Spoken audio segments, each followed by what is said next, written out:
SpaceX is expected to raise at least $85 billion in what could become the largest IPO in history. But the most interesting question is not what happens on the listing day, it is what business SpaceX actually becomes over the next decade. The bull case is that SpaceX is no longer just a launch company.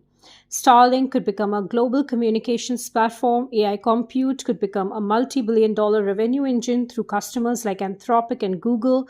Grok could emerge as a serious competitor in the foundation model market, and the launches, lunar missions, and even future orbital infrastructure could create entirely new revenue streams. If that happens, today's valuation may eventually look conservative. The bear case is that almost every pillar of that story faces execution risk. Starship is not yet proven at scale. Starlink is adding subscribers, but revenue per user is declining.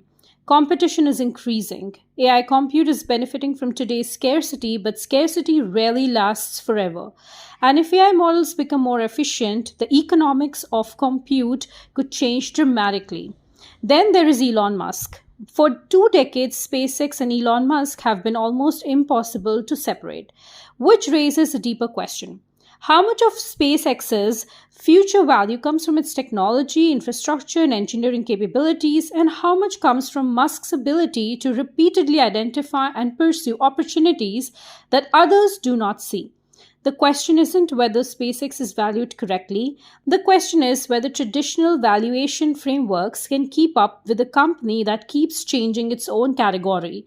Because the biggest opportunities may not be the markets SpaceX is in today, but the entirely new markets it could create tomorrow. I am Huratal, and this is the ULAB Daily Brief on venture capital, technology, and the future of innovation.